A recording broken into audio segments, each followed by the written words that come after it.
Good afternoon बेटा।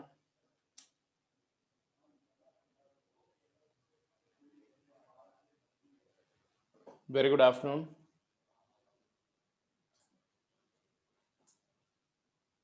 Am I audible? Yes, sir.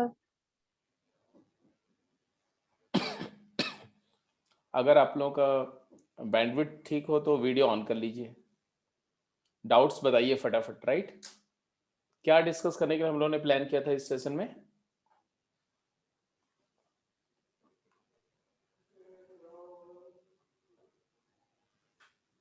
एक तो ध्रुव ने कुछ क्वेश्चन शेयर किए हुए हैं प्रोबेबिलिटी के। तो मैट्रिसेस डिटर्मिनेंट में अगर कोई डाउट है, हालांकि मैं मैट्रिसेस डिटर्मिनेंट के जितने भी सेशंस थे, डाउट सेशन, उसको मैं आपके साथ शेयर किया था। स्टिल अगर कोई डाउट है तो आप पूछ सकते हैं। और प्रोबेबिलिटी के डाउट तो आप पूछ रहे हैं तो उसको तो मैं टेकअप करने जा ही रहा हूँ। तो कौन कौन क्लास में है इस समय? आई थिंक सिर्फ 4 बच्चे ही क्लास में हैं। Vasu? Yes sir. Okay. And क्या तुम्हारा क्या डाउट है वासु बेटा? पहली बात तो कहाँ तक तुमने कर लिया? सर प्रोबेबिलिटी के कर दिए सर, मैट्रिक्स के क्वेश्चन रहते हैं सर। मेरे को कोविड हो गया था सर, तो थोड़ा सा काम स्लो चल रहा है। अभी ठीक हो? Yes sir. कब हुआ था तुझे? सर 2 वीक्स हो गए सर। अच्छा 2 वीक्स हो गए। ओके। तो क्लासेस तो तुम लगा रहे थे लगातार? जैसे क्लासेस मतलब कि अटेंड कर रहा था सर, काम नहीं कर पा रहा था सर। सर हम्म। वीकनेस बहुत आ रही थी सर। तो अभी क्या हाल है तेरा? बिल्कुल ठीक हो? परफेक्ट? Yes sir. ठीक है। तो कैसे हो गया तुझे? सर बस घर में सर इन्फेक्टेड हो गए थे सर, वो पापा भी सर, दादी भी सर, फिर हो गए थे सर। ओके। तो now you are back to studies, right? Yes sir. ठीक है। और तो तुम्हारा डाउट किस में है? सर प्रोबेबिलिटी में है सर। प्रोबेबिलिटी में। तो क्वेश्चंस तुम शेयर कर दो बेटा, ग्रुप पे जरा डाल दो, तब तक मैं बात कर लेता हूँ। ध्रुव, तुम्हारा भी probability yes sir. Sir matrices में भी है। अच्छा, मैं पहले प्रोबेबिलिटी टेकअप कर लेते, फिर मैट्रिसेस कर लेते हैं, है ना? Okay sir. ठीक है। और शिवानी, आपका बेटा?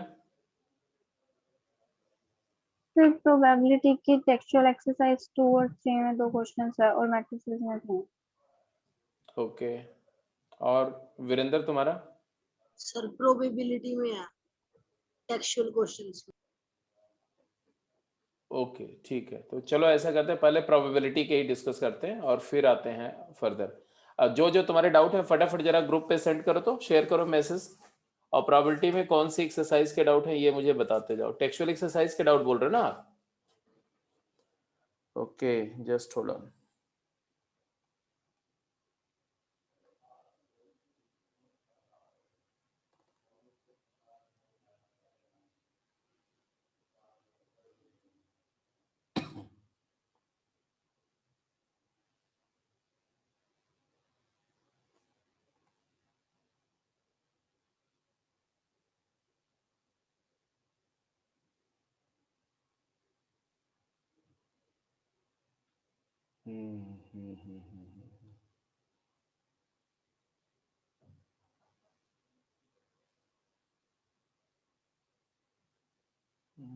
प्रोबेबिलिटी की बुकलेट यहाँ पड़ी हुई थी, नहीं है?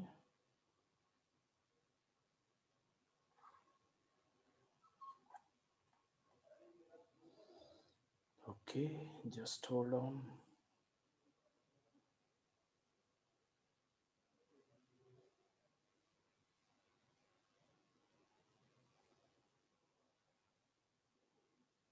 No issues.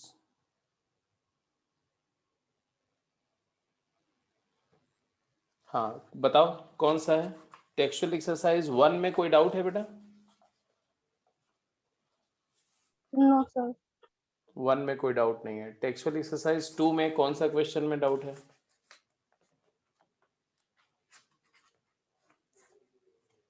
टेक्सचुअल एक्सरसाइज 2 जो है उसके किस क्वेश्चन में डाउट है बताओ? सर 23। 23 के अलावा अच्छा फिर तो ध्रुव के और भी कुछ डाउट थे। टेक्सचुअल एक्सरसाइज 2 में 23rd शिवानी का भी डाउट है एंड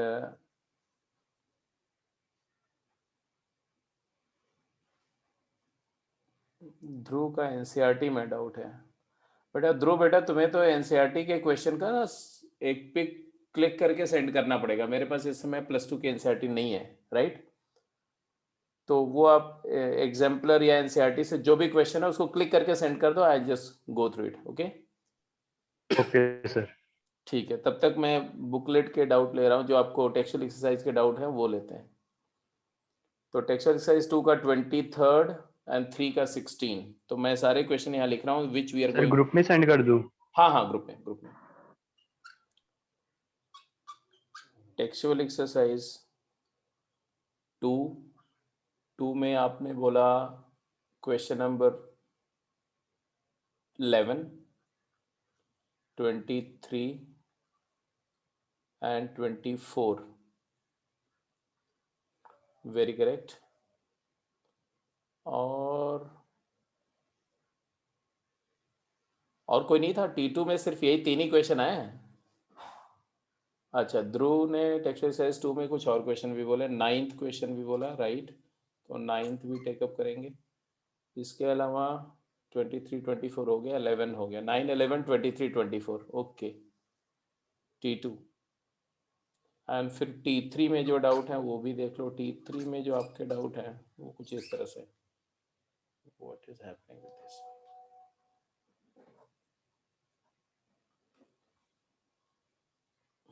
T3 के जो डाउट है वो है क्वेश्चन नंबर 16। आपने बोला 8th का 4th और 5th पार्ट, 8th का 4th and 5th part and 11, 13, 16। Varinder बेटा ये प्रोबेबिलिटी एग्जाम्पल 16, 17 कौन सा है तुम्हारा? सर वो एनसीईआरटी का एग्जांपल नंबर 16 है। एनसीईआरटी का एग्जाम्पल आप बोल रहे हो 16 एंड 17 में ट्रबल है, और एनसीईआरटी के कुछ और एग्जाम्पल 14 में ध्रुव को ट्रबल है, और एक्सरसाइज का क्वेश्चन नंबर बोल रहे हैं ध्रुव का 13.2, 14 and 16। Okay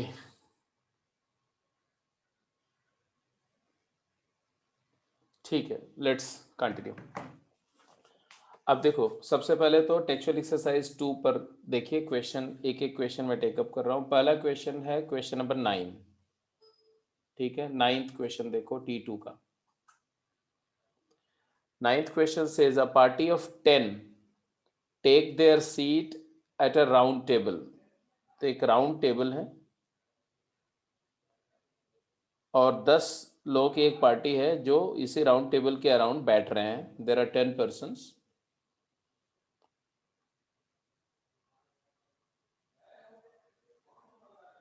find the odds against 2 specified person A and B sitting together. अब देखो मान लो मैंने बोला कि A है, ये 10 persons क्या है? 10 persons है A and B and you can have C1 C D E F ऐसे भी लिख सकते हो, G H I। कितने हो गए? J तक 10 हो गए सारे। इसमें ये 2 स्पेसिफिक के ऊपर कंडीशन है। क्या? तो इवेंट E क्या है? What is event E? जिसके ऑड्स अगेंस्ट फाइंड करना है। Event E is that A and B are sitting together.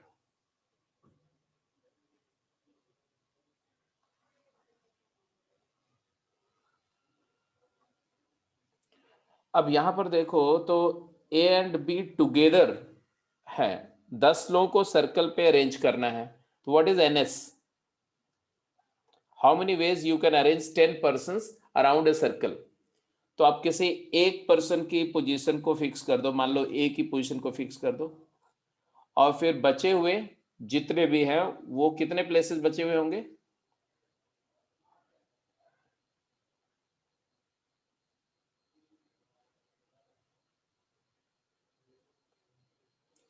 तो ये 3 3 6 3 9, ये 9 पोजीशंस को आप लीनियर परमुटेशन जैसा अरेंज कर सकते हैं 9 फैक्टोरियल वे से।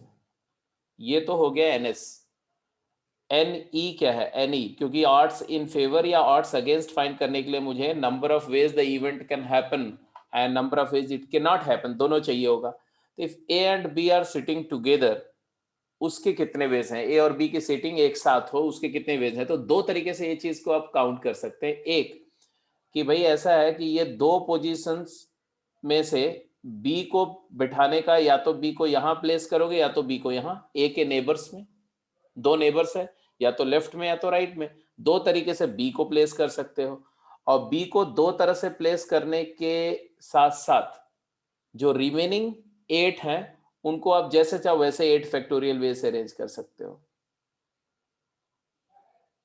एक की पोजीशन को फिक्स कर दिया, बी के लिए उसके नेबर में दो पोजीशंस हैं, और रेस्ट 8 को जैसे चाहो वैसे, जैसे अगर बी को यहां रख दिए तो 8 फैक्टोरियल, और बी को लेफ्ट में रख दिए तो भी 8 फैक्टोरियल। ठीक है, तो ये हो गया एन ई। एक तरीका तो ये है, दूसरा तरीका में भी मैं डिस्कस करूंगा, वो भी मैं बताता हूँ how to we count the same by another way. Another way ये है कि जिन दो को एक साथ रखना है बेटा, उनको एक ही मान लो, ए बी मान लो। मतलब मान लो कि ये 2 सीटर एक सोफा रखा हुआ, समझ रहे हो? ये 2 सीटर सोफे को एक यूनिट मान लो, एक। इसके अलावा जो तुम्हारा सी का चेयर, डी का चेयर, ई का चेयर, एफ का chair, G, H, I and J, अब कितने बंदे हो गए? पहले तो ये सोफे पर ए और बी को अरेंज करने के कितने वेज हैं? 2 फैक्टोरियल। हाँ, इन दोनों को आपस में इंटरचेंज भी कर सकते, तो 2 फैक्टोरियल वेज, मतलब 2 वेज। अब इस सोफे को एक यूनिट एज्यूम करते हुए और बचे हुए 8 और 1 9 यूनिट को अरेंज करने के कितने वेज हैं? 8 फैक्टोरियल। 9 यूनिट को सर्कल पे, या ऐसा बोलो कि इस एक सोफे को की पोजीशन को फिक्स कर दिया, वो सोफे पर दो को दो तरीके से अरेंज कर दिया, और बचे हुए 8 को 8 फैक्टोरियल, तो भी यही आंसर आएगा। अब ये सोचने का तरीका है कि पहले आप ए की पोजीशन को फिक्स करो और उसके नेबर में दो तरीके से बी को प्लेस करो, रिमेनिंग को अरेंज करो, या ए और बी का एक पेयर बना लो, एक पेयर, और उसको आपस में अरेंज करने के लिए 2 वेज, रिमेनिंग 8 को 8 ways, 8 factorial ways. Is that clear? Yes sir. यहां तक Yes, समझ में आ गया? एनी समझ में आ गया तो एनी बार भी समझ में आ गया बेटा। What is any bar? तो 9 factorial minus twice of 8 factorial. If you take 8 factorial common, so you will get 9 minus 2 7, 7 times 8 factorial. And what is the odds against an event? क्या definition बताई थी मैंने odds against की? It is number of ways event can't happen divided by number of ways it can happen, and therefore the answer क्या आया? बोलो answer क्या आया?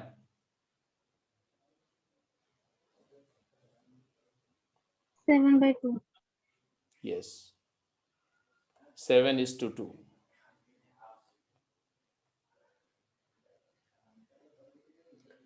ऐसे ही साथ के साथ इस इवेंट ई की प्रोबेबिलिटी भी आ गई। What is the probability of E? तो 2 ways it can happen, 9 ways total, 2 by 9। Question में पूछा नहीं गया था, बट निकाल लेने में कोई बुराई नहीं है। तो ये क्वेश्चन तुम्हारा हो गया 7:2, 9th का ये आंसर है। क्लियर है? कोई डाउट तो नहीं किसी को? No sir. अब इसके बाद में आ जाओ 11th क्वेश्चन पे। 9th के बाद go to question number 11th। 11th question क्या है देखो। 11th क्वेश्चन बोल रहा है an elevator starts with m passengers. मतलब एक एलिवेटर है, एलिवेटर तो आप समझते ही हो, लिफ्ट है, और उसमें कितने पैसेंजर हैं? m पैसेंजर्स हैं। And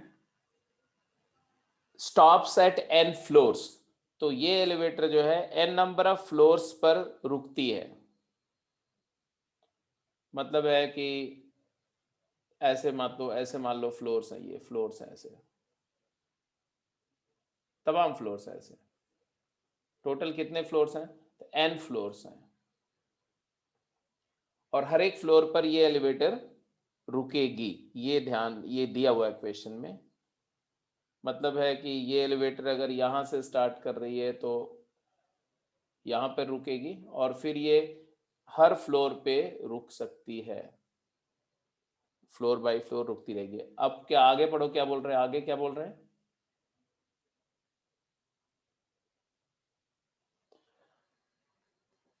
m is less than equal to n, मतलब नंबर ऑफ पैसेंजर्स जो है वो less than number of floor है, ऐसा दिया हो, या इक्वल है। मतलब है कि ये फ्लोर 1 है, ये फ्लोर 2 है, ये फ्लोर 3 है, एंड मान लो ये फ्लोर n है, fn है, और इसमें m पैसेंजर्स हैं और m की वैल्यू n से लेस है। ये सब दिया हुआ है क्वेश्चन में।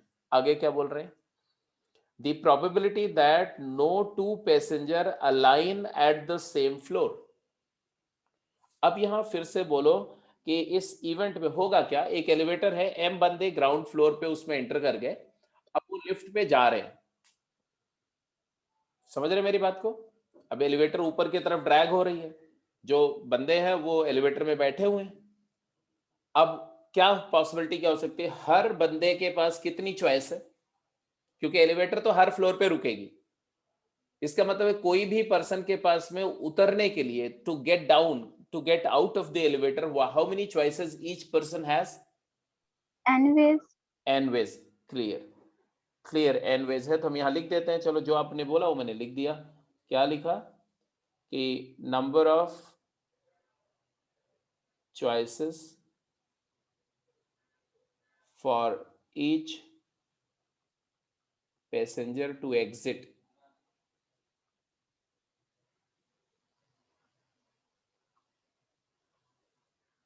is equal to n, and therefore total number of ways the passengers can leave the elevator.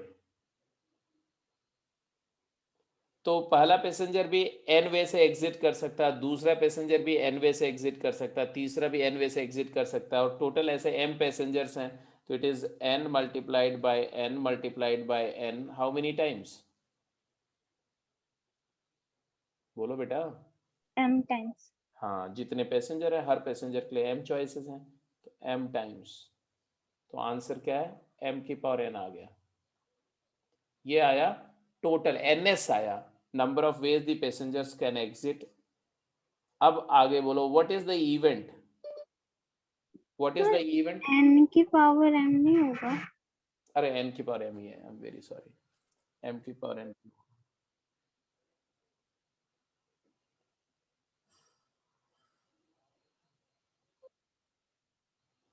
n की पावर m है। अब आ जाओ ne। e क्या है? What is the event? Event क्या डिस्क्राइब्ड है? इवेंट बोल रहे हैं the probability that no two passenger alight at the same floor. कोई भी दो पैसेंजर एक फ्लोर पर नहीं उतरेंगे, मतलब सारे passenger different. This is equal to number of ways passengers leave the cabin of lift at distinct different floors। कोई भी दो एक फ्लोर पे नहीं आने चाहिए, मतलब सारे डिफरेंट फ्लोर पर आने चाहिए, उतरने चाहिए। तो डिफरेंट फ्लोर का मतलब हुआ कि n फ्लोर हैं और m पैसेंजर्स हैं, तो m पैसेंजर्स, m की वैल्यू n से क्या है? लेस है।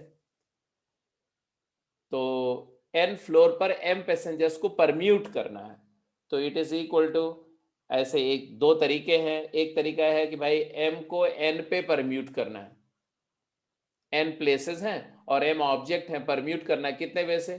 तो NCM into m factorial. Excuse me sir, sir इसका मतलब ये है कि नंबर ऑफ फ्लोर ज्यादा है, पैसेंजर्स कम है। हाँ हाँ, वही तो मैं बोल रहा हूँ। अरे जैसे 6 फ्लोर है और 5 पैसेंजर हैं, तो 6 फ्लोर पर 5 पैसेंजर्स को अरेंज करने के कितने वेज हैं? 65। 6 से 5 तो सेलेक्ट करने के होते हैं। 6 फ्लोर में से 5 फ्लोर सेलेक्ट करो, और वो 5 सेलेक्टेड फ्लोर पर पैसेंजर्स को परम्यूट भी तो कर सकते हो ना, यस सर। 5 फैक्टोरियल वे से। तो वही बात मैं बोल रहा हूँ, NCM इंटू M फैक्टोरियल, और इसी को NPM भी बोल सकते बेटा, एक ही बात होती है। बात समझ में आ गई कि नहीं? Yes sir. Yes sir. ठीक है, ठीक है।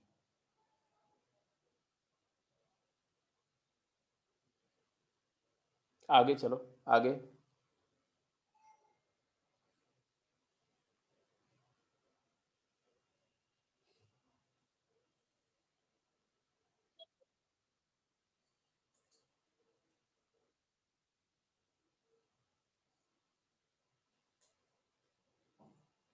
बेटा सात्विक, यस सर। ये तुम्हारे तुम तो +1 में हो ना? Yes sir. ये +2 की क्लास चल रही बेटा? अच्छा मेरी क्लास नहीं है सर। नहीं, आप लोगों की क्लास का टाइमिंग आज था क्या? फ्राइडे को पहले होती थी ना क्लासेस तो। नहीं नहीं नहीं, आपको नया टाइम टेबल जो दिया गया था वो, उसमें तो Monday, Tuesday, Wednesday, Thursday class हो रही ना? Okay sir, thank you sir. ठीक है, ठीक है। चलो आगे चलो। Sir question 23। क्वेश्चन नंबर 23 देखो क्या है। नहीं, अब तो ये समझ में आ गया ना? Yes sir. Probability of the event ये तो क्लियर हो गई अब, NPM डिवाइडेड बाय N की power M। So your option, कौन सा ऑप्शन सही हुआ? B. B option option. हाँ, ऑप्शन बी इज करेक्ट। चलिए, इसके बाद कौन सा बोला था आपने? 23. 23। 23rd क्वेश्चन, 23rd पे चलिए सब।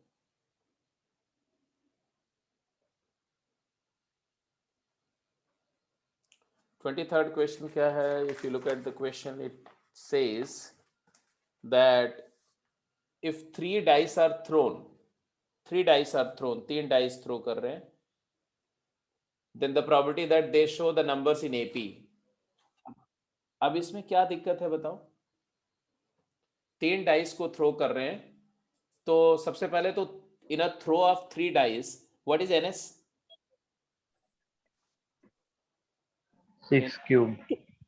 हाँ, 216. करेक्ट।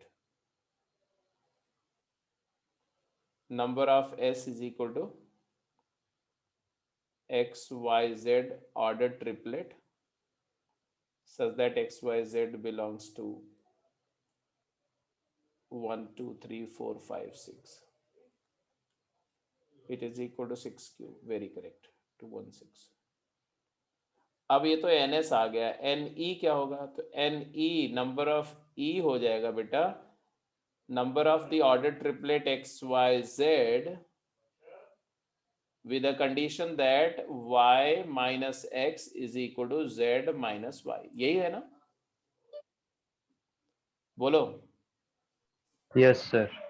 अब जरा देखो, y minus x is equal to z minus y का मतलब क्या होता है? इसका मतलब होता है कि वो जो मिडल वाला नंबर है y जो है वो z प्लस एक्स बाई 2 है, मतलब 2y is equal to z plus x है। 2y क्या है? z plus x. अब मेरी बात समझो, क्या हमें y सेलेक्ट करना पड़ेगा बेटा? आप x और z सेलेक्ट कर लो तो y तो अपने आप आ जाएगा, क्योंकि y हमेशा x और z का अरिथमेटिक मीन होगा। मेरी बात समझ रहे हो कि नहीं? Yes, sir. Yes sir. तो आपने क्या करना है कि इस ये 1 2 3 4 5 6 जो सैंपल स्पेस है, इनमें से कोई भी 2 नंबर सेलेक्ट करनी है, लेकिन ध्यान रहे कि वो नंबर्स जो है वो कैसी होनी चाहिए। तो देखो 2y हमेशा क्या होता है? इवन होता है, राइट? अरे twice of anything is even, तो z प्लस एक्स भी इवन होना चाहिए, और z प्लस एक्स इवन होना चाहिए, तो z और x दोनों या तो ऑड होंगे या तो दोनों इवन होंगे। मेरी बात समझ रहे हो कि नहीं? Yes, sir. देखो मैं आपको एक कॉन्सेप्चुअल तरीके से समझा रहा हूँ, अदरवाइज अगर आप काउंट करना चाहो तो it's not a big deal, direct भी काउंट कर सकते हो, डायरेक्ट काउंटिंग भी करके देखना चाहो तो भाई 3 नंबर एपी में है तो ऐसे देखो एपी का कॉमन डिफरेंस क्या क्या हो सकता है, तो कॉमन डिफरेंस जो है वो या तो 1 होगा या तो 2 होगा और या तो 3 होगा, बस 3 से ज्यादा तो हो नहीं सकता, रहता 3 भी नहीं पॉसिबल है, 3 में 1 + 3 4 + 3 7, तो 3 कॉमन डिफरेंस पॉसिबल नहीं है, सिर्फ 1 और 2 कॉमन डिफरेंस पॉसिबल है। अगर 1 कॉमन डिफरेंस की बात करो तो आपके पास 3 ही ट्रिपलेट बनेंगे, 1 2 3 एंड 2 3 4, ऐसे समझो, ये है ना, ये 1 2 3 है, फिर इसको शिफ्ट करते जाओ एक एक, 1 2 3 2 3 4 3 4 5 4 5 6, तो 1 से लेकर 4 4 पॉसिबल होंगे। समझ में आ रही बात कि नहीं? Yes, sir. And 2 common difference से क्या आएगा, तो 1 एंड 3 एंड 5, और एक आएगा 2 एंड 4 एंड 6, दैट्स इट, दो ही पॉसिबल होंगे। समझ में आ रही बात कि नहीं? Yes, Yes, sir. sir. तो अब इसके बाद आप सोच सकते हो, अब जरा बताओ, चलो इतना हिंट दे दिया मैंने, अब कैलकुलेट करके बताओ प्रोबेबिलिटी क्या आएगी। 1/36. क्वेश्चन में क्या बोला गया? क्वेश्चन में बोला गया कि 3 dice are thrown, find the probability that their numbers appearing on them are in AP.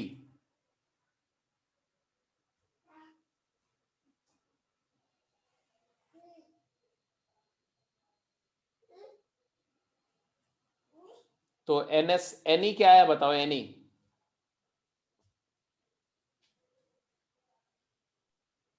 6. 6 या 12? Sir, 12 वो पॉजिटिव उल्टे भी हो सकते हैं। 1 2 3 भी हो सकता है, तो 3 2 1 भी ऑर्डर हो सकता है ना। Yes. तो हमारे पास आया कि NE = 12 और therefore probability of E calculate कर लो, तो प्रोबेबिलिटी ऑफ E हो जाएगा NE/NS, तो 12 / 216 कितना आया, कैलकुलेट करके बताओ। 1/18. 1/18. 1/18। और कोई तरीका था इसको सॉल्व करने का? जो मैं पहले कैलकुलेट कर रहा था इसको भी ध्यान से देख लो, एक मेथड है। देखो जब आप बोल रहे हो कि XYZ AP में है, इसका मतलब आप क्लेम कर रहे हो कि 2i मिडिल का डबल एक्सट्रीम का सम है, तो 2iz + x है। इसका मतलब है कि z और x का सम इवन होना चाहिए, तो दो केस है, z और x बोथ इवन हो सकते हैं या तो बोथ ऑड भी हो सकते हैं। अब बेटा तुम्हारे पास ऑड नंबर कितनी है, इवन नंबर कितनी है, 2 4 एंड 6, 3 इवन नंबर्स हैं। अब 3 इवन नंबर में से 2 नंबर सेलेक्ट करने के कितने वेज हैं? ये 3 में से z और x के लिए 2 नंबर सेलेक्ट करना है, कितने तरीके हैं बताओ? 3C2. 3C2 वेज, और उनको उन दोनों को परम्यूट कर सकते हैं 2 तरीके से। अरे 3 में से 2 सेलेक्ट कर लो, Yes, sir. मान लो सेलेक्टेड sir. है 2 एंड 4, अगर सेलेक्टेड नंबर 2 एंड 4 है तो 2 4 भी लिख सकते हैं, z को 2 और x को 4 मान लो, या x को 2 z को 4 मान लो, एक ही बात है। तो 2 तरीके से अरेंजमेंट हो गए, तो 6 तरीके हो गए ये 2 इवन नंबर लेने के। अब जब z और x डिसाइड कर दिया तो y तो उन दोनों का अरिथमेटिक मीन होगा, तो y को तो हम डिसाइड कर ही नहीं सकते, z और x फिक्स किया। जैसे तुमने z कोई वैल्यू मान लो ऐसा दे, ये x है, ये y है, ये z है, राइट। तुमने z ले लिया 4 और x ले लिया 2, तो y अपने आप फिक्स हो गया कि नहीं? Yes, sir. 2 + 4/2 3, तो y हमें नहीं चूज करना, हमारा काम है सिर्फ 2 नंबर सेलेक्ट करना, x और z। y will be automatically decided as arithmetic mean of x and z। तो अगर x और z दोनों इवन है तो मेरे पास में 6 चॉइसेस हो गई, और x और z दोनों ऑड हैं तब 6 choices. तभी 6. 2 × 3C2 6 चॉइसेस हो गई, एंड देयरफॉर NE का काउंट यहां से भी क्या आया, 6 + 6 दैट इज 12 आया, एंड वहीं से आंसर फिर यही आ गया। तो सोचने का तरीका मैंने बताया कि ऐसे भी सोच सकते हैं, ऐसे भी सोच सकते हैं। I hope you got it. Yes sir. Yes sir. इसके बाद कौन सा क्वेश्चन था? तो 24। 24th। अब 24th मैं चाहूंगा कि एक बार जरा 24 फिर से खुद सोचो। एक्सक्यूज जैसे मी सर, हाँ बोलो। सर ये जो एनसीईआरटी एग्जांपल में है, इसमें सर 16 काट के 20 कर दो। यार एनसीईआरटी एग्जाम्पल का बेटा तुम्हें जो क्वेश्चन करना है ना, तुम वहां से क्या कर दो, सेंड कर दो मुझको, क्योंकि I don't have NCERT right now with me. तो आप जब तक सेंड नहीं करोगे तब तक मैं आपको बता नहीं पाऊंगा। समझ रहे हैं मेरी बात को? Okay sir. हाँ, तो उसी का क्लिक करके फोटो सेंड कर दो, अभी मैं डिस्कस कर लेता हूँ। ठीक है, 24th क्वेश्चन बेटा जरा करो, सॉल्व करो आप लोग, अपने आप ट्राई करो फिर से। 2 मिनट टाइम मैं दे रहा हूँ, क्विक जल्दी करो।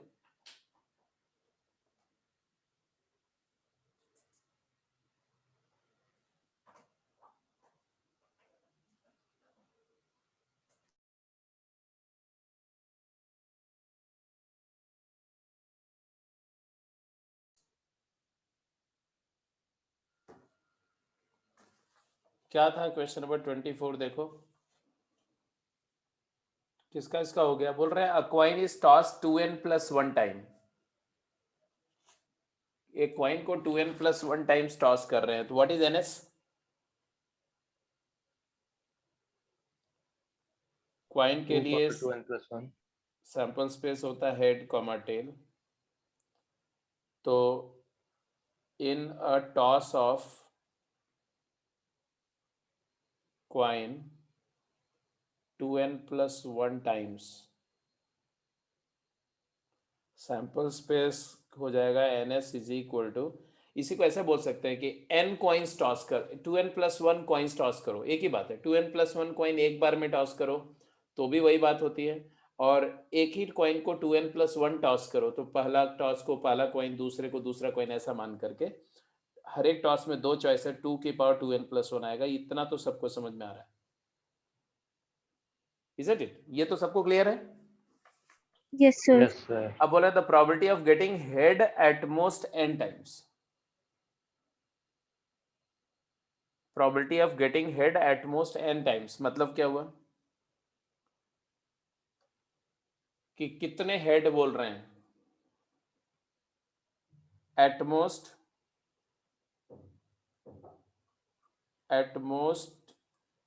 कितने हेड?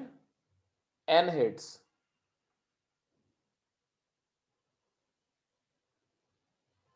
इसका मतलब क्या है? सर इसमें मीन्स हम जब एक 0 हेड हेड, आएगा वो भी consider. 0 head, 1 head, 2 head, 3 head, 4 head, up to n times. तो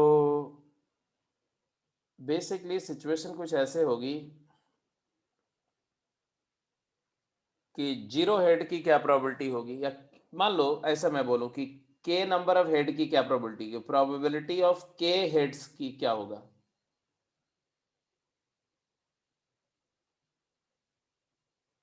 k नंबर ऑफ हेड आए तो उसकी प्रोबेबिलिटी क्या होगी?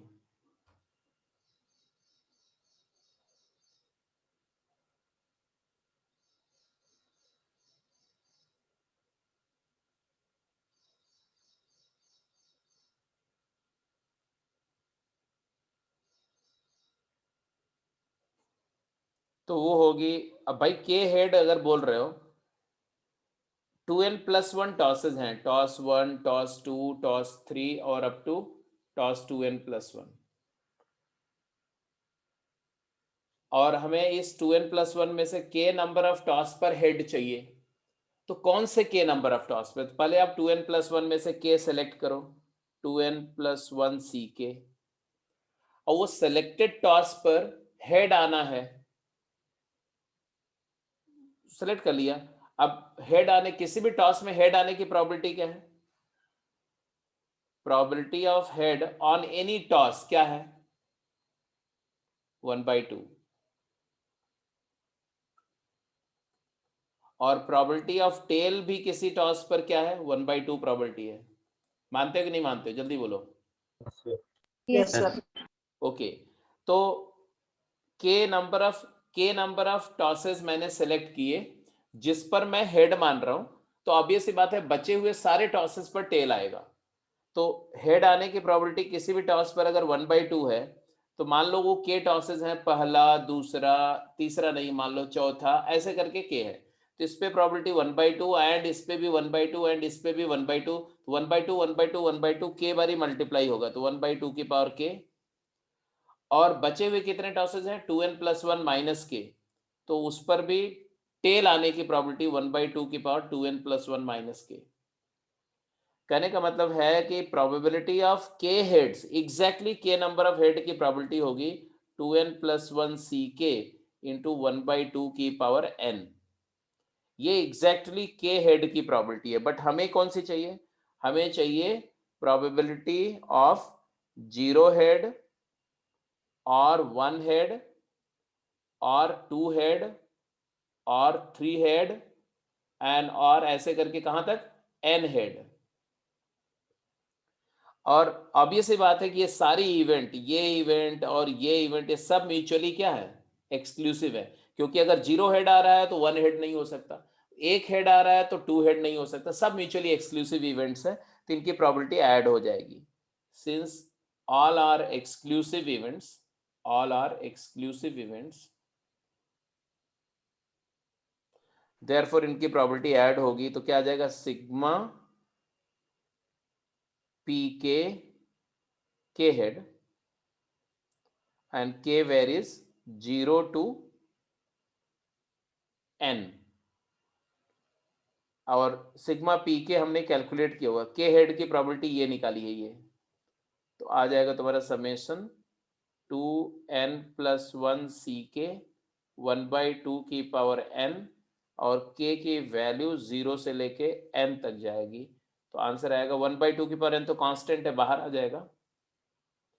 और इसके बाद आएगा 2nc0 + 2nc1 + 2nc2 up to 2ncn, ये आएगा।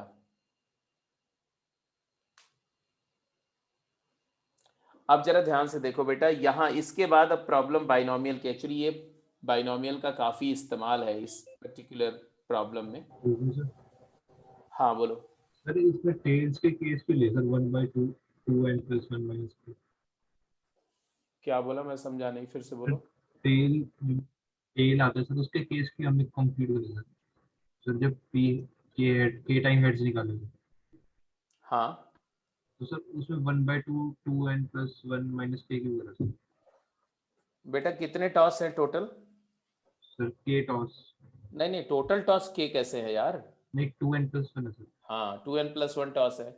आपने बोला कि जैसे ऐसे समझो, मान लो 11 टॉस, मान यस लो 11 बारी कॉइन को टॉस कर रहे हो, तो आप बोल रहे हो कि सपोज करो किसी ने बोला कि 11 टॉसेस हैं, एग्जैक्टली 5 नहीं, एट मोस्ट 5 हेड चाहिए।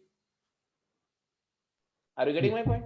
यस सर 11 टॉसेस हैं और ज्यादा से ज्यादा 5 हेड चाहिए आपको। यस तो अगर मैं बोलता हूं कि 11 टॉस में एक हेड चाहिए, तो प्रोबेबिलिटी क्या होगी? तो भाई 11 बारी टॉस कर रहे हो, एक टॉस पर हेड आएगा तो 10 पे टेल आएगा, तभी ना एक हेड मिलेगा। यस सर भाई 11 टॉस में हर टॉस पे कुछ ना कुछ तो आएगा ना, हेड और टेल में से कुछ ना कुछ आएगा। तो अगर मैं बोल रहा हूं कि 11 टॉसेस में एक हेड, तो कुछ ऐसा हो सकता है कि पहले में हेड आ जाए, फिर सब पे टेल आ जाए। एक पॉसिबिलिटी तो ये है, देख रहे हो ना, 3 3 6 1 7 3 10 ये। बट ये जरूरी नहीं है, ऐसा भी हो सकता है ये टेल आ जाए, ये हेड आ जाए और बाकी सब पे टेल आ जाए। तो एक टेल का, एक हेड और 10 टेल के कॉम्बिनेशंस ऐसे बनते रहेंगे। अब हेड कहीं भी हो सकता है, तो पहले हम इसीलिए 11 में से एक प्लेस सेलेक्ट करेंगे, और वो सेलेक्टेड प्लेस पर हेड, वो पहला प्लेस हो सकता है, वो दूसरा भी हो सकता है, तीसरा भी हो सकता है, चौथा भी हो सकता है। तो कितने तरीके हैं? 11 तरीके हैं, 11C1, और वो सेलेक्टेड प्लेस पर हेड आने के लिए प्रोबेबिलिटी क्या? हाफ। हाँ बट ये भी तो कंपलसरी है ना कि रिमेनिंग सारे 10 प्लेसेस पर टेल आना चाहिए, क्योंकि अगर रिमेनिंग 10 में किसी पर भी हेड आ गया तो एक हेड कहां रहा? तब तो 2 हेड हो जाएगा। ओके सर तो उन सब पे टेल आना, तो हर एक पर टेल आने की प्रोबेबिलिटी 1/2 10 बारी, तो 1/2 की पावर 10, तो ये 1/2 × 1/2 की पावर 10 हमेशा 1/2 की पावर 11 ही आएगा। यस तो सर, क्योंकि हेड की प्रोबेबिलिटी भी 1/2 है और टेल की भी सेम है, इसलिए हमेशा ये वाला हमेशा कांस्टेंट रहेगा 1/2 की पावर n। अब समझ में आया कि नहीं? यस सर, अगर यही दो हेड चाहिए, एग्जैक्टली दो हेड, तो आप 11 में से दो प्लेसेस चूज करोगे, पहला दूसरा हो सकता है, पहला तीसरा, दूसरा चौथा, तीसरा पांचवा, ऐसे कोई भी दो प्लेस हो सकता है। फिर वो दो प्लेसेस पर हेड के लिए 1/2 इंटू 1/2, बचे हुए 9 प्लेस पर टेल के लिए 1/2 इंटू 1/2 9 टाइम्स, तो अल्टीमेटली फिर 1/2 की पावर 11 इंटू 11c2 आएगा। यही मैं यहाँ कर रहा हूँ। अब तो समझ में आ गया? यस सर, अब ये समेसन कैसे आएगा? तो आपको ये बात पता है बेटा कि 2nc0 प्लस 2nc1 से लेके 2n plus one, 2n plus one c0, 2n plus one c1, 2n plus one c2 से लेकर के 2n plus one c 2n plus one का समेसन क्या होता है? 2 सारे बाइनोमियल कोएफिशिएंट का सम क्या होता है? 2 की power 2n+1 2n plus one होता है। अच्छा, ये एक बात ये भी पता है कि बाइनोमियल कोएफिशिएंट शुरू वाला और एंड वाला सेम होता है यस सर है ना? ये भी आपको पता है कि 2n plus one C R is same as 2n plus one C 2n plus one minus R. तो यस सर, इक्विडिस्टेंट वाले सेम होते हैं, मतलब फर्स्ट हाफ और लास्ट हाफ सेम होंगे। यस सर, यस सर तो ये फर्स्ट हाफ ही नहीं है, ये देखो ये फर्स्ट हाफ है कि नहीं? ये कितने हैं टोटल? n n नहीं, n प्लस वन है, यस सर ये n प्लस वन है। और टोटल कितने हैं? 2n+1 good. तो अब ऐसा बोल रहे हैं हम, अब मैं पूरा लिख रहा हूं, ध्यान से देखना। 2nc0 2n प्लस वन, ये please 2n plus one c1, यहाँ भी 2n प्लस वन है हर जगह, एंड ऐसे चलते चलते चलते 2n प्लस वन cn। ये कितने हैं बेटा?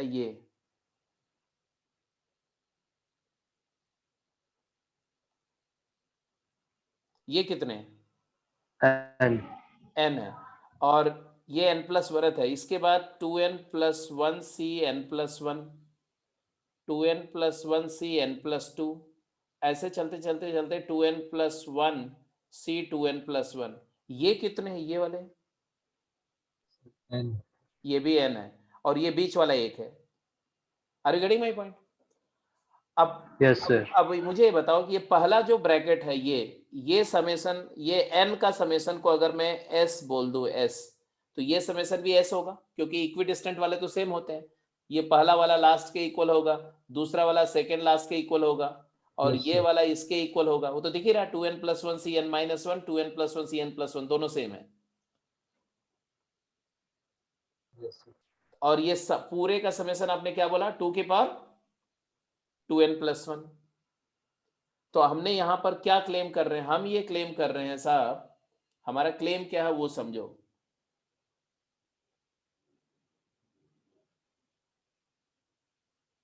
हाँ जी, हमारा क्लेम ये है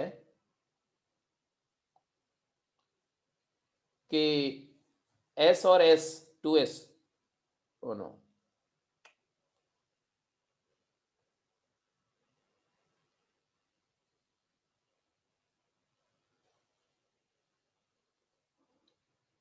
s plus 2n plus one C N is equal to 2 की power 2n plus one. Agreed? Yes sir तो s की वैल्यू क्या है? 2 की power 2n plus one minus 2n plus one C N divided by 2, yes sir right. और हमारी probability of E क्या आ रही थी? N E by N S. N E क्या आ गया? एन ई हमने क्या कैलकुलेट किया? देखो अपनी कॉपी में एन ई क्या लिखा था? 1/2 की power 2n plus one multiplied by, यही था ना? एनी नहीं, ये तो पूरी प्रॉबिलिटी ही थी, सॉरी, एनी नहीं, पूरी प्रॉबिलिटी क्या ही थी? 2n plus 1 ck 1/2 की power 2n plus one multiplied by, यही था जो एस का समेसन जो था, वही था ना?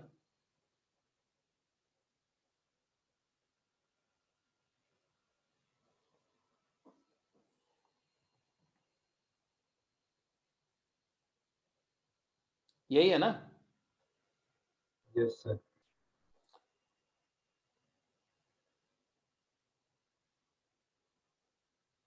एस की जगह पर ये डाल दो।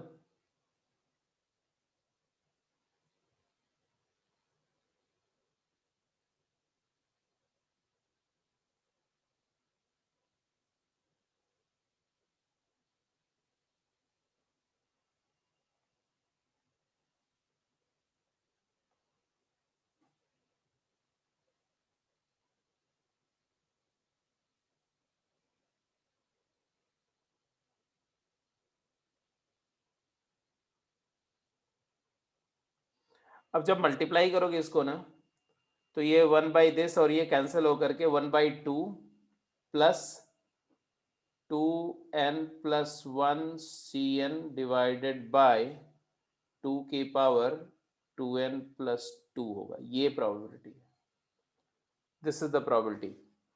तो इसमें दिया था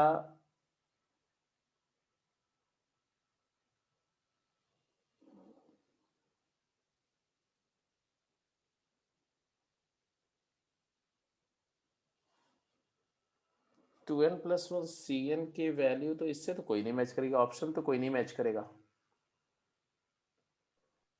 सर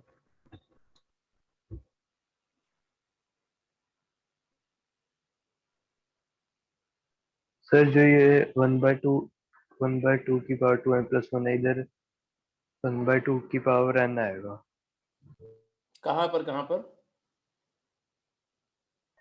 तो जो ये प्रोबेबिलिटी ऑफ ई लिखी हुई है, हम्म। यहाँ पे जब अच्छा, 1/2 नहीं नहीं नहीं नहीं, अरे 1/2 की पावर k और 1/2 की पावर 2n+1 माइनस के जब मल्टीप्लाई किए थे तो क्या आया था बेटा? 2 की पावर 2n+1। हम्म। तो 1/2 की पावर 2n+1 ही आया था ना, और वही कॉमन आएगा ना, सब में वही आएगा, क्योंकि 2n+1 टॉसेज है ना। सर लास्ट शीट में आपने 1/2 के की पावर के लिखा था। उसको आप चेंज कर लो। मैंने क्या बताया, मैंने बोला था कि प्रोबेबिलिटी ऑफ के हेड जो था वो मैंने लिखा था 2n+1 ck एंड 1/2 की पावर के हेड आने का, और 1/2 की पावर 2n+1 माइनस के, तो ये आएगा 2n+1 ck एंड 1/2 की पावर n लिख दिया था क्या मैंने? यस नहीं, उसको 2n+1 लिखो बेटा, तब वो मिसप्रिंट गलत लिख दिया होगा मैंने। ओके। ठीक है, आंसर तो यही आएगा। अब यहाँ पर आंसर में क्या इशू है, आंसर तो मुझे लग रहा है कि गलत ही दिया हुआ। आंसर क्या दिया हुआ 24 का? बी? नहीं जी नहीं, ये फिर 1/2 प्लस ये वाला पॉइंट मिसप्रिंट है, नहीं आया। ये तो हो ही नहीं सकता कभी। और वैसे भी ये जो क्वेश्चन है ना, ये question basically binomial theorem, binomial distribution of probability का क्वेश्चन है, यहाँ पर होना नहीं चाहिए, मिसप्लेस्ड है क्वेश्चन। चलो ठीक है, कोई बात नहीं, अगले क्वेश्चन पे चलो। और कोई डाउट है?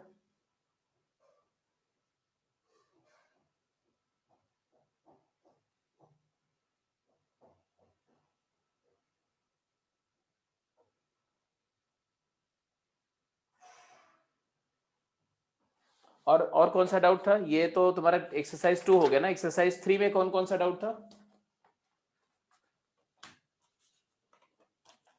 अब सर 16। एक बार फिर से बोलना पड़ेगा बेटा, क्योंकि मेरा वो पीछे वाले जो वो सारा लूज कर गया ना हम लोग डेटा। हाँ जी, टेक्सुअल एक्सरसाइज 3 में कौन कौन सा क्वेश्चन था? टेक्सुअल एक्सरसाइज 3 में जो जो क्वेश्चन आपने पूछा था, एक था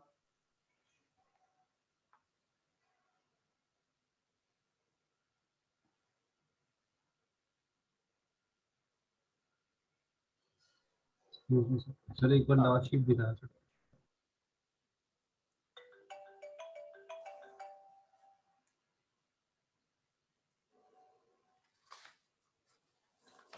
देख लो बेटा।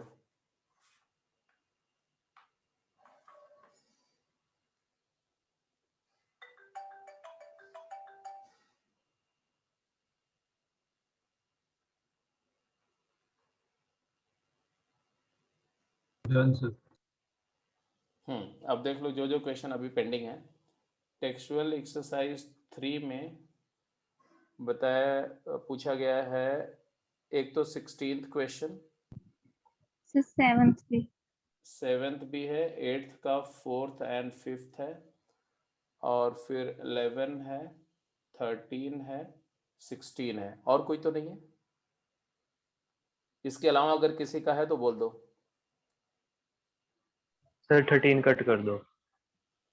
चलो जी, कट करते तो देख लेंगे, अगर कट करने लायक होगा तो कट ही कर देंगे। तो एक्सरसाइज 3 में 7th क्वेश्चन देखिए पहले। 7th क्वेश्चन बोला गया, क्वेश्चन नंबर 73 है। तो 7th question says that 1 + 4p by 4 and 1 - p by 4 and 1 - 2p by 4, they are the probability of 3 mutually exclusive event। तो मान लो ये probability of E1 है, ये probability of E2 है, और ये probability of E3 है। और E1, E2, E3 क्या है? E1, E2 and E3 are mutually exclusive। Mutually exclusive event की प्रोबेबिलिटी के बारे में क्या बताया मैंने कि म्यूचुअली एक्सक्लूसिव इवेंट की जो प्रोबेबिलिटी होती है ये हमेशा इनका सम, इन प्रोबेबिलिटी का सम हमेशा क्या होता 1 है? के इक्वल होता है। 1 से लेस होता है। एग्जॉस्टिव होगा तब इक्वल हो जाएगा, एक्सक्लूसिव एंड एग्जॉस्टिव होगा तो इक्वल हो जाएगा। अगर म्यूचुअली एक्सक्लूसिव है तो 1 से कम होगा, अगर म्यूचुअली एग्जॉस्टिव है तो 1 या 1 से ज्यादा होगा। तो इनका प्रोबेबिलिटी का sum, probability of E1 plus probability of E2 plus probability of E3 is always less than or equal to 1। Shall I explain it again? No sir. ऐसे समझो ना, मान लो एक इवेंट ये है, एक इवेंट ये है, एक इवेंट ये है, एक इवेंट ये है, एक इवेंट ये है, एक इवेंट ये है, ऐसे तमाम इवेंट्स है बट सब एक्सक्लूसिव है। अब एग्जॉस्टिव का मतलब सारी लेना, बट एग्जॉस्टिव इन्होंने लिखा नहीं, सिर्फ एक्सक्लूसिव लिखा। तो सिर्फ एक्सक्लूसिव लिखा तो मान लो ये 3 है, इनमें से ये 3, ये है और ये है, मान लो ये है। तो इन तीनों प्रॉपर्टी का सम 1 तो नहीं हो सकता, यस सर। 1 से कम होगा, रिपीटिशन है नहीं कोई, इसलिए 1 से कम होगा। 1 हो सकता है अगर मान लो यही तीनों हो तो, अगर इनके अलावा कोई और नहीं हो तो 1 भी हो सकता है, इसलिए लेस आर इक्वल टू 1 लिखा मैंने। I hope now it is clear. Yes sir. Yes sir. अब इन्होंने बोला कि तीनों प्रॉपर्टी को ऐड कर दो, तो क्या है बेटा? 1 + 4p plus 1 - p plus 1 - 2p divided by 4 is less than equal to 1। तो यहाँ से 4 से क्रॉस मल्टीप्लाई कर, तो 1 + 1 + 1 3, 4p - 3p is p, 3 + p is less than equal to 4। तो यहाँ से आ जाएगा p is less than equal to 1, और p less than equal to 1। Clear है? समझ में आ रहा है? और p पर कोई कंडीशन है क्या? No sir. हाँ, तो then set of positive value of p क्या है? Set of positive values of p। Close bracket 0 to 1। ना क्लोज नहीं, ओपन। पॉजिटिव वैल्यूज, जीरो थोड़ी पॉजिटिव होता है बेटा, जीरो तो नाइदर पॉजिटिव नॉर नेगेटिव है ना। जीरो ओपन एंड 1 क्लोज्ड, तो आंसर होगा 0 ओपन एंड 1 क्लोज्ड। एक बार चेक कर लो कि मैंने कोई कैलकुलेशन में एरर तो नहीं हुई है, एक बार चेक कर लो, दैट्स इट। 1 + 4p था, 1 - p था, 1 - 2p था। ठीक है जी, ठीक है। अगर यहाँ 1 + 4p की जगह 1 + 5p होता, तब आंसर आता p is less than equal to half, तो आंसर आता 0 to हाफ। आंसर क्या दिया हुआ है? डी। B sir. कौन सा? बी। एक सेकंड, 7वां क्वेश्चन ना, 7वां का डी। हाँ ठीक है, नन ऑफ दीज आ गया आंसर, ठीक है।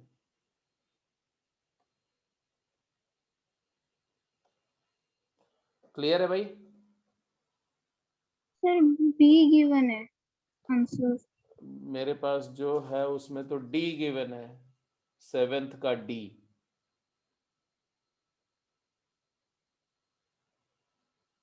सेवेंथ का डी है बेटा, आप उसको रेक्टिफाई कर लो। सर बी की बना सकते हैं। ये देखो,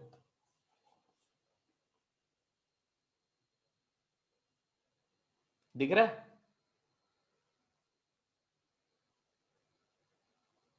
अरे 7th क्वेश्चन का आंसर दिख रहा है कि नहीं? क्वेश्चन दिख रहे सर, आंसर नहीं दिख रहे। ये देखो,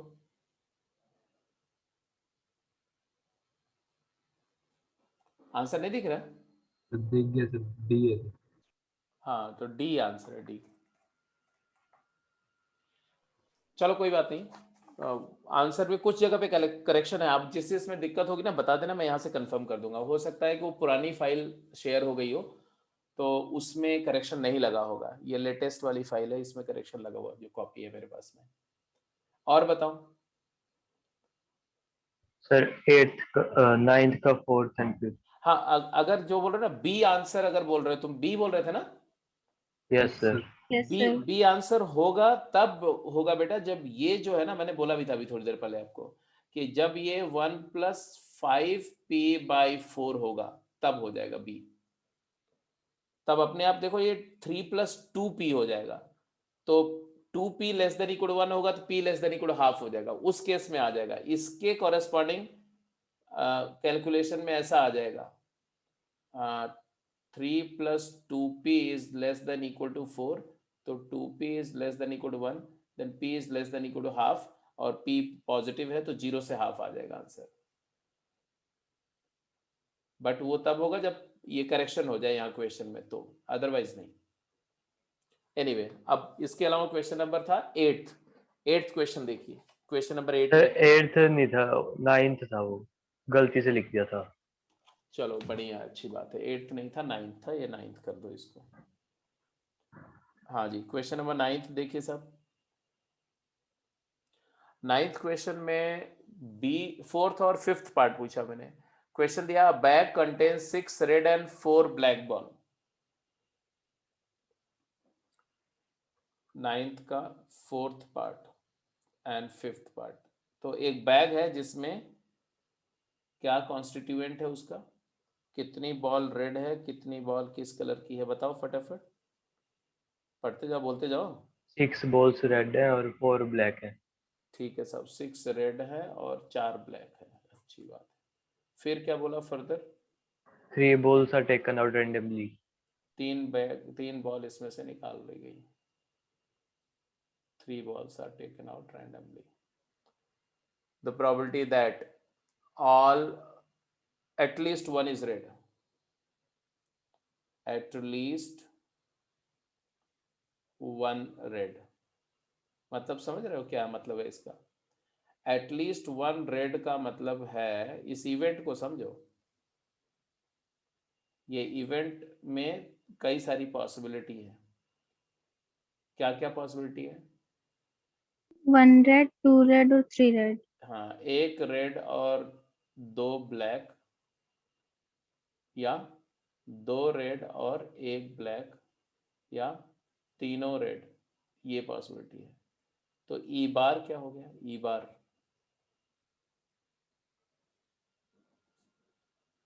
भाई रेड कितनी है, 3 बॉल ड्रॉ करेंगे तो कितनी रेड आ सकती है? या तो एक भी रेड नहीं आएगी, या तो 1 रेड आएगी, या तो 2, या तो 3। तो 3 केसेस से ई फॉर्म हो रहा है, तो ई कॉम्प्लीमेंट फॉर्म होगा नो रेड। 0 रेड। 0 रेड। तो आपको लगता नहीं कि ई बार कैलकुलेट करना ज्यादा आसान है? Yes sir. Probability of E is equal to 1 minus probability of E complement. And what is E complement? Probability no red, all 3 black.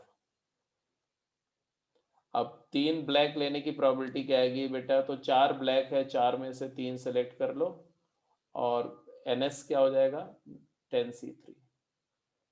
तो आंसर आ जाएगा 1 minus 4C3 होता है 4 into 4 इंटू 3 इंटू 2 4 ही आएगा, 4c3 तो 4 ही आता है, 4c1 ये 4 हो गया, और 10c3 क्या हो जाएगा 10 इंटू 9 इंटू 8 बाई 3 फैक्टोरियल। क्या आंसर 1 आएगा? minus 1 by 30, 29 by 30, हाँ जी, इसकी तो वैल्यू 1 by 30 आएगी। 1/30 आ जाएगी, तो आंसर आ जाएगा 29/30। This is the probability. तो डी ऑप्शन आ रहा है, बता दो कुछ गड़बड़ है? यही आंसर, यही ऑप्शन है ना? Yes sir. और कौन सा था इसी का 5वां part?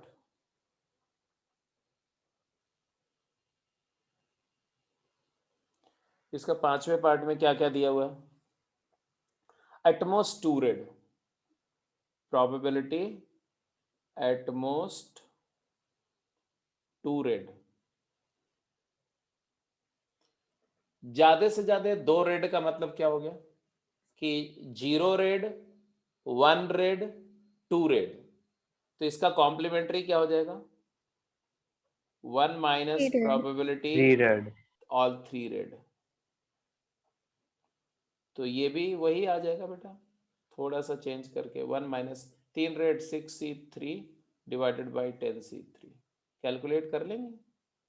Yes sir. 6 into 5 into 4 divided by 10 into 9 into 8। So sir आगे कर लेंगे। हो ही गया ये 24 3 5 2 1 minus 1 by 6, that is 5 by 6. 5 by 6 is C part. C option is correct. ठीक है, क्लियर है, कोई दिक्कत तो नहीं है? No sir. इसके बाद कौन सा डाउट था? 11th। ये हो गया, ये हो गया 11 11 13 16, ठीक है जी। 11th देख लो। 11वां क्वेश्चन पढ़िए क्या है। A has 3 shares in a lottery consist of 3 prizes and 6 blanks. Okay okay okay okay okay okay, ये तो सिंपल है। ये क्वेश्चन तो वैसे भी ऐसा क्वेश्चन एक क्लास में भी करेंगे हम लोग, क्योंकि था ये, है ना। बोल रहे हैं A has 3 shares in a lottery contain, lottery तो समझते हो ना? लॉटरी खेला है कभी? हैं? No sir. Yes sir. मतलब अच्छे बच्चे हो, लॉटरी वॉटरी नहीं खेलते, गुड। वैसे खेला सर। खेला है सही, कब खेला है?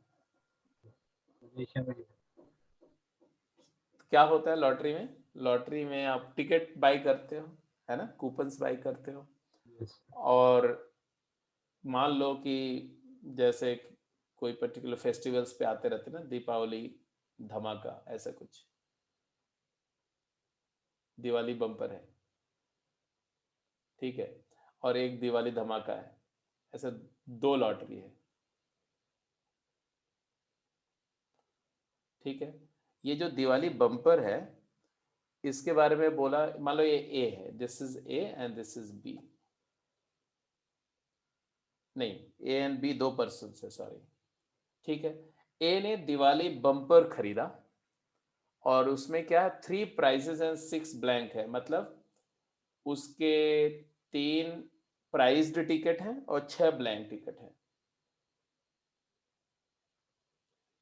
और ये इसमें से रैंडमली इसने कितने टिकट खरीदे?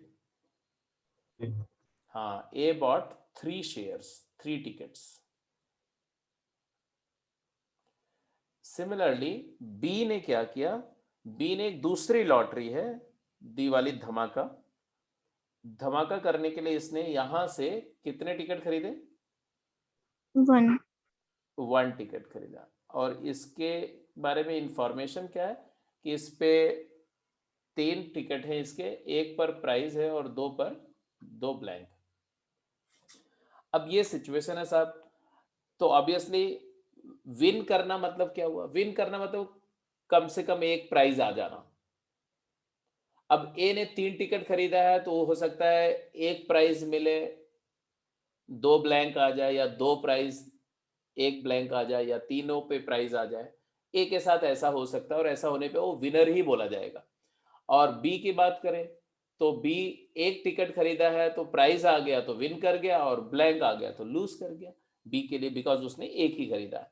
ए के लिए लफड़ा है कि ए के विन करने की बहुत सारी पॉसिबिलिटी है, बट लूज करने की पॉसिबिलिटी क्या है ए की लूज करने की पॉसिबिलिटी क्या है, जब तीनों ब्लैंक हो गए। तो अगर विन करना होगा तो मुझे 3 केसेस बनाने पड़ेंगे, 1 प्राइज, 2 प्राइज, 3 प्राइज करके। बट अगर लूज करने के लिए तो हमें एक ही केस बनाना पड़ेगा। तो अब मैं बोल रहा हूं कि probability of winning of B निकाल रहा हूं मैं पहले। प्रोबेबिलिटी ऑफ बी विनिंग क्या होगा, क्योंकि वो स्ट्रेट फॉरवर्ड है। क्या होगा बेटा, तो विन करने की प्रोबेबिलिटी 1/3। एग्रीड और not? Yes, sir. It is probability of winning of B. अब probability of winning of A पर चलते हैं। probability of winning of A calculate करने के बजाय हमने बोला कि probability A loses निकाल रहे हैं, क्योंकि हमें पता है कि लूज करने के लिए हमारे को एक ही केस काउंट करना है और विन करने में हमें 3 केस काउंट करने हैं। तो हम कॉम्प्लीमेंट्री इवेंट की प्रोबेबिलिटी निकाल रहे हैं। कब वो लूज करेगा, ए लूज कब करेगा, जब उसको तीनों पे ब्लैंक टिकट्स मिल जाए। तो 6 ब्लैंक है, उसमें से 3 सेलेक्ट किया, 6C3, इतने वे से वो ब्लैंक टिकट मिल सकता है उसको आउट ऑफ 9C3। मानते हो कि नहीं मानते हो?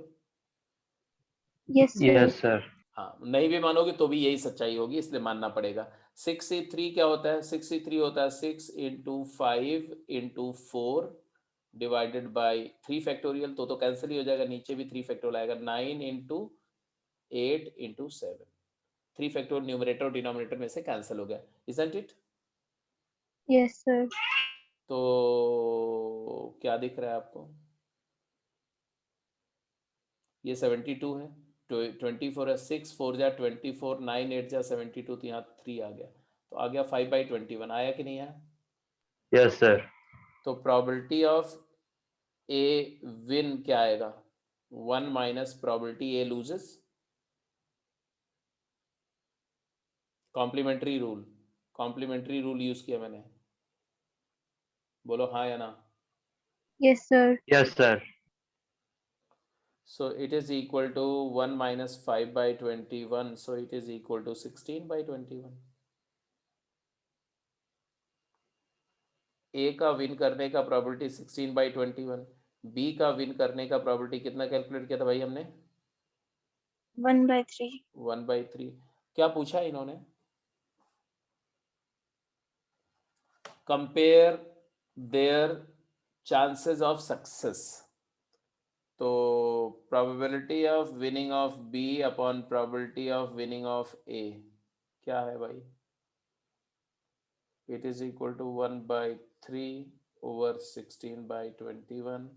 it is 21/3 into 16, it is equal to 7:16 या 16:7, कुछ भी है तो आंसर आ जाएगा।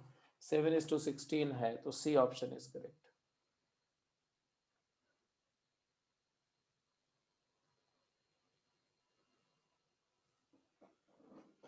ठीक है जी। Yes, sir. इसको डायरेक्ट भी कर सकते हैं, डायरेक्ट करने में थोड़ा सा आपको ज्यादा अकाउंट, जैसे आप बोलोगे probability of winning of A directly निकालते हैं तो क्या करेंगे, तो आपको केसेस बनाने पड़ेंगे। एक प्राइस एंड 2 ब्लैंक, और 2 प्राइस एंड 1 ब्लैंक, और 3 प्राइस, तीनों का सम करना पड़ेगा। एक प्राइस 2 ब्लैंक करने के लिए आपको ऐसे करना पड़ेगा, 3C1 into 6C2 plus 3C2 into 6C1 plus 6C3 divided by 10C3 ऐसे। तो ऐसे भी निकालेंगे, कैलकुलेट करेंगे, सिंप्लीफाई करेंगे, वही आंसर आएगा, कर लेना। इसके बाद कौन सा डाउट था?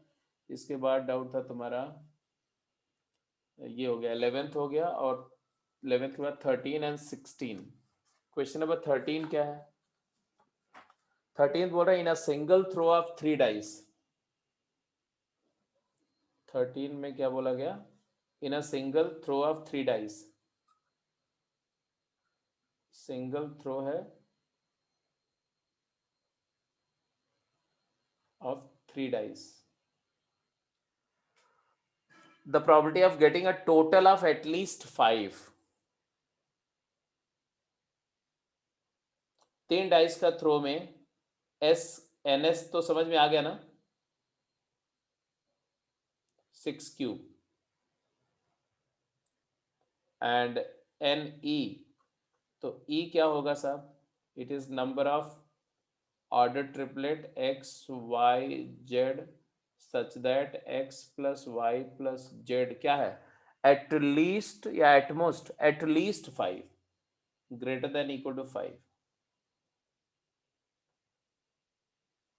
मानते हो कि नहीं मानते हो भाई? Yes sir. Yes sir. कम से कम 5। अब देखो समेसन क्या क्या आ सकता है। अगर 3 डाइस को रोल कर रहे हो तो समेसन मिनिमम क्या हो सकता है? 3, और मैक्सिमम क्या हो सकता है? 18। तो 5 या 5 से ज्यादा समेसन चाहिए तो बहुत सारे केसेस हैं। 5 समेसन 6 7 8 9 10 11 12 13 14 15 16 17 18। तो हमारे लिए ई इंपॉर्टेंट होगा कि ई बार? ई बार। बार। ई बार। तो नंबर ऑफ ई बार देखते हैं। नंबर ऑफ ई बार हो जाएगा, it is number of order triplet x y z such that x plus y plus z is equal to 3 or 4, and this can be easily counted, right? x plus y plus z 3 है तो उसके तो 3 ही case, एक ही case है 1 1 1, और 4 के कितने cases हैं? x plus y plus z 4, तो एक को 1 दे दो, x को 1 दे दो, तो y plus z 3 होना चाहिए, तो 1 1 2 1 2 1।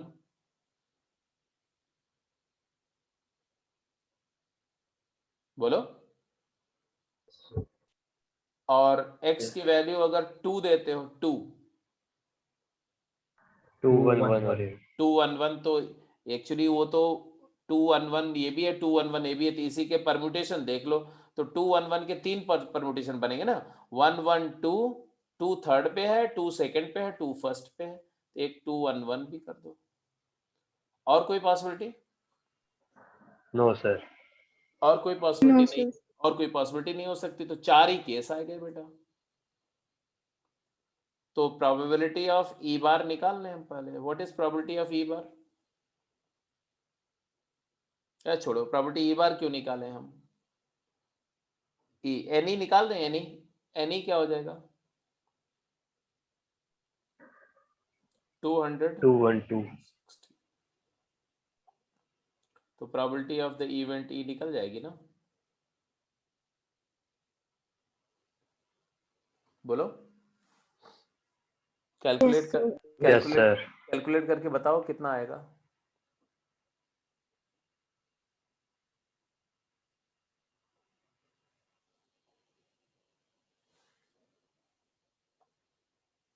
है 53/54। 0.9। ये यहाँ पर कॉमन क्या है? 4 से डिविजिबल है क्या ये? Yes.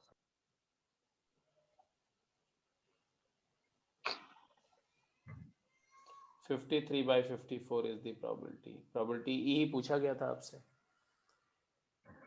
ई पूछा गया था कि ई बार? प्रोबेबिलिटी ई पूछा गया था, ठीक है। ई। तो 13th का बी ऑप्शन आ गया। क्लियर है? Yes sir. Yes sir. Yes और सर। और बताओ, और बताओ, और क्या डाउट था, जल्दी बोलो। इसके अलावा कौन था? एक क्वेश्चन और था। 16। उसमें इज इक्वल टू 1 हो जाएगा ना? हाँ बेटा, क्या क्या? उसमें एक्सक्लूसिव और एग्जॉस्टिव इवेंट्स दोनों हैं। हाँ, तो इसमें दिया हुआ है this are probability of 3 mutually exclusive and exhaustive event. तो ये तो आप डायरेक्ट बोल दो, आप 16th क्वेश्चन तो डायरेक्ट बोल दो यार। If E1, E2 and E3 be mutually exclusive as well as exhaustive,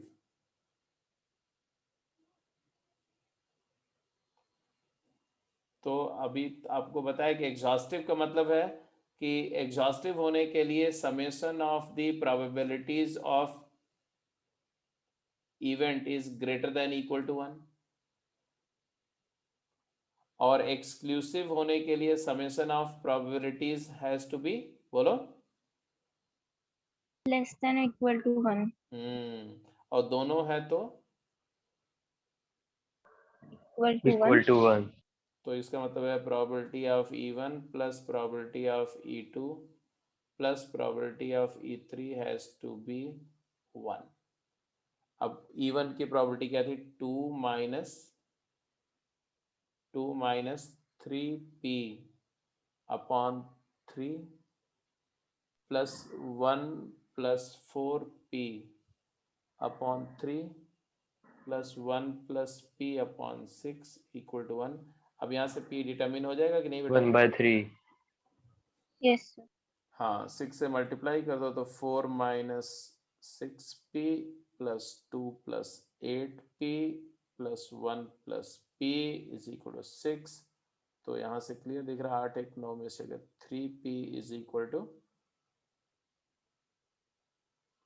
कितना आ रहा है यार?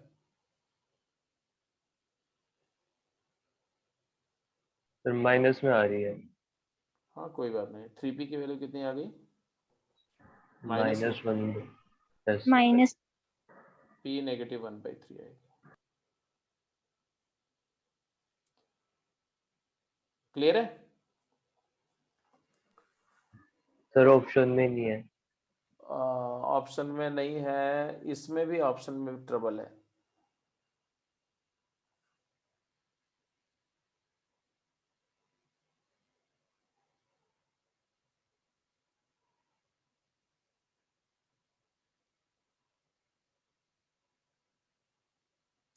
इसमें भी ऑप्शन, यही आंसर सही है बेटा, ये आंसर बिल्कुल ठीक है, ये इसमें भी करेक्शन है। ऑप्शन सारा ही हटा दो, सारे गड़बड़ है। This is the answer.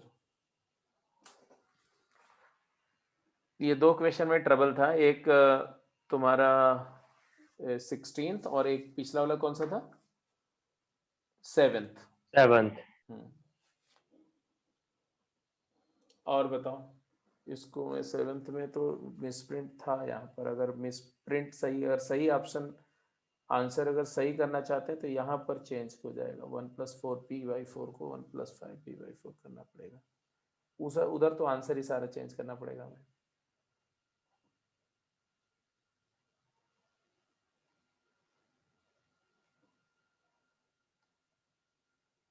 हाँ और बोलो।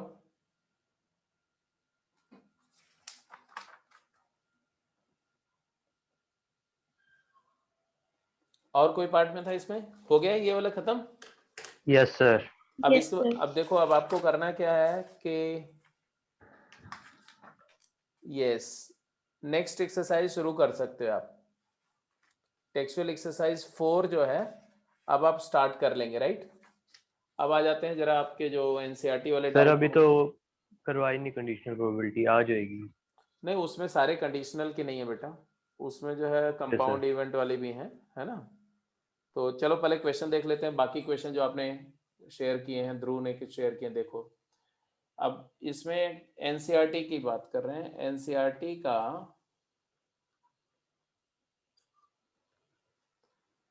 Question number 14th। If A and B are two independent events, then the probability of occurrence of at least one of A and B. A और B दो इवेंट्स हैं और वो independent हैं एक दूसरे से,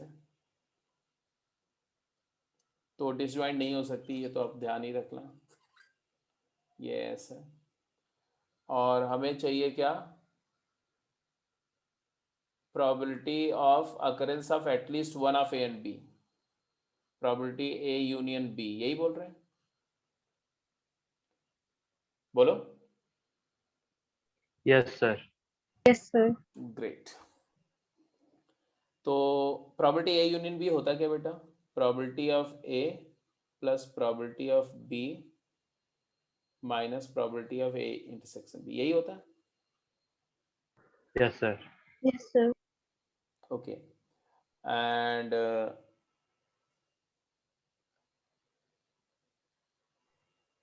सर इंडिपेंडेंट है तो P A intersection B hmm, P A into P B हो जाएगा।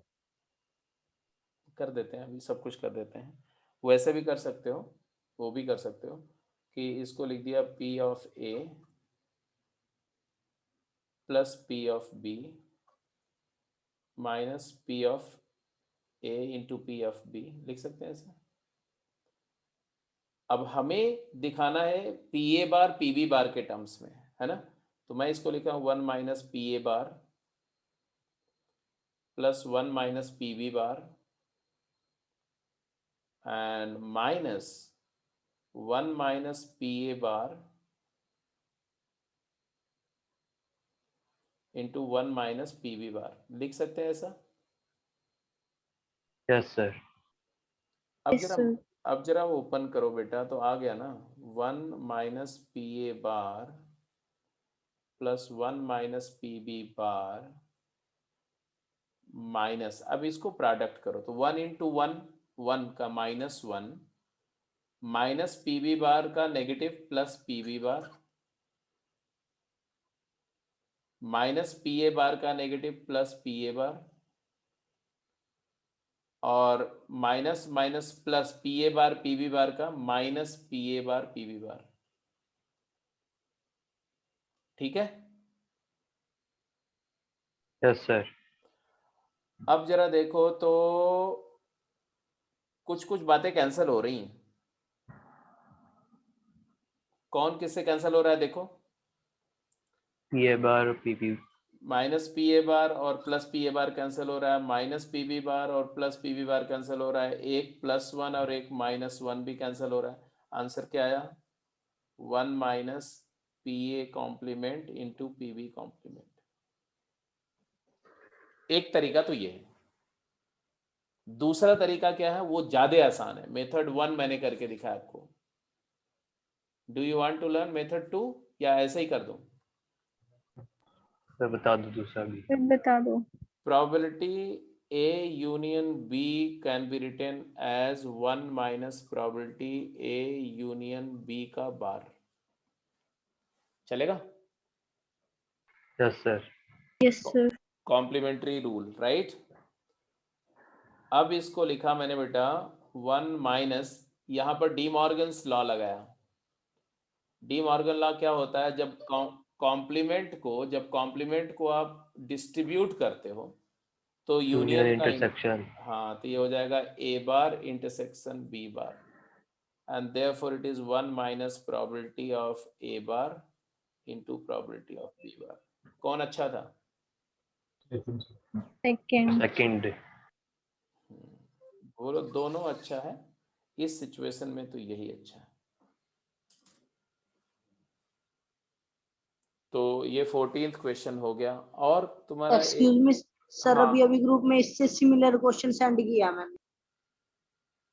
तो क्या चाहते हो? सर वो भी समझा दो एक बार। यार एक बार बताओ, जब सिमिलर सेंड किया है तो मैं क्यों समझा दूं, क्योंकि सिमिलर वाला तो अब एक मैंने तुमको समझा दिया, तो सिमिलर वाला अपने आप ट्राई करना चाहिए बेटा। Okay sir. जैसे अगर मान लो एक क्वेश्चन आपने सेंड किया और मैंने उसको बताया, दो दो मेथड से समझा दिया कि देखो ऐसे ऐसे कर सकते हैं, अब तुम्हें आइडिया मिल गया कि अच्छा ऐसे क्वेश्चन में ऐसे ट्राई कर सकते हैं, तो सिमिलर टाइप के जो क्वेश्चन मिले उसको एक बार अटेम्प्ट तो दे लो, एक बार कर तो लो फिर से, in light of this discussion. अगर नहीं होगा तो दोबारा पूछ लेना। Are you getting my point और नॉट? Yes sir. तो अब इसमें ये जो तुमने पूछा है ना कि 2 events A and B will be independent if, A and B are mutually exclusive. तो ये तो मैंने क्लास में बताया है कि क्यों बताया कि नहीं बताया भाई यशस्वी? नहीं शिवानी, यस सर। अगर दो इवेंट एक्सक्लूसिव है तो स्ट्रांगली डिपेंडेंट होती हैं, बताया कि नहीं बताया? यस सर, बताया हुआ है। क्योंकि एक इवेंट का होना दूसरे इवेंट को नहीं होने को सीधे सीधे अप्लाई कर जाता है, तो इसका मतलब पहली होगी तो दूसरी नहीं होगी तो डिपेंडेंट हो गई। तो म्यूचुअली एक्सक्लूसिव तो इंडिपेंडेंट हो ही नहीं सकती। तो two event are mutually independent if A and B are exclusive. पहला ऑप्शन तो गलत हो गया।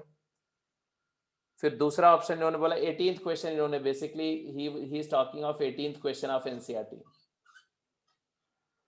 ए एंड पी ए बार, ये लो P A bar B bar, actually यहाँ इंटरसेक्शन है। ऐसे अगर ए बार बी बार एक साथ लिखा हो तो इसको ए बार इंटरसेक्शन बी बार बोलते हैं। तो ये हो जाएगा तुम्हारा बेटा probability A bar into probability B bar. क्यों? क्योंकि अगर ए और बी इंडिपेंडेंट है तो ए बार और बी बार भी इंडिपेंडेंट होंगे। क्योंकि मैंने बताया था कि अगर ए बी इंडिपेंडेंट है तो ए का होना नहीं होना बी के होने नहीं होने को नहीं इन्फ्लुएंस करता है। तो ए का होना बी के होने को इन्फ्लुएंस नहीं करता है, ए का नहीं होना बी के नहीं होने को इन्फ्लुएंस नहीं करता, ए का होना बी के नहीं होने को इन्फ्लुएंस नहीं करता। तो कोई भी इन्फ्लुएंस नहीं है, तो सब इंडिपेंडेंट होंगे। तो इसलिए मल्टीप्लाई हो गया। फिर इसको लिख दोगे P A bar is 1 minus P A और P B bar is 1 minus P B. तो ये तुम्हारा बी ऑप्शन तो सही हो गया। P A equal to P B कोई जरूरत नहीं है, जरूरी नहीं है। P A plus P B 1 जरूरी नहीं है। दो इंडिपेंडेंट इवेंट की प्रोबेबिलिटी का सम 1 हो जरूरी नहीं है। तो only B option is correct. तो ये बी ऑप्शन तुम्हारा सही है। बाकी आप एक बार फिर से सोच लेना। ठीक है, समझ में आया कि नहीं? बोलो। Yes sir. ये किसका डाउट किसका था ये? सर वरिंदर। ठीक है। और एक क्वेश्चन वरिंदर ने और पूछा था, वो भी देख लो बेटा। दो बैग है, एग्जाम्पल 16 था। दो बैग है, देर आर 2 बैग्स। पढ़ो जरा वरिंदर, यस। पढ़ो क्वेश्चन को। Bag 1 contain 3 red and 4 black balls, while another bag contain 5 red and 6 black balls. One bag is bag 1 जो है, बैग 1 उसमें कितनी बॉल है? 3 रेड 4 ब्लैक। 4 ब्लैक। और बैग 2 में कितनी है? 5 रेड 5 है, ब्लैक 6 ब्लैक। 6 ब्लैक। फिर बोला गया कि 1 ball is drawn at random from one of the bag and it is found to be, oh I got it, I got it. बेटा ये प्रॉब्लम जो है ना, ये तुमने अभी कैसे कर लिया यार? ये तो समझ नहीं आया इसलिए। ये इनवर्स थ्योरम का है। कौन से एक्सरसाइज का था यार? सर ये 13.3 के एग्जांपल है। Yes sir. Inverse theorem of probability है। 13.3 पर अभी हम लोग नहीं पहुंचे, वहां कैसे पहुंच गया तुम? Okay sir. इसमें बोला कि एक बॉल निकाली गई, मतलब मान लो ये दोनों बैग एक बॉक्स के अंदर है, समझो ध्यान से। मान लो दोनों बैग एक बॉक्स के अंदर में है। फिर क्या पूछा गया कि if one ball is taken at random from one of the bag and it is found to be red, find the probability that it was drawn from bag 2। तो एक बॉल निकाली गई और वो रेड है, तो या तो बैग 1 से आई होगी या तो बैग 2 से आई होगी। ठीक है, तो टोटल पॉसिबिलिटी क्या होगी? टोटल पॉसिबिलिटी क्या होगी? अगर वो बैग 1 से आई तो पॉसिबिलिटी क्या होगी?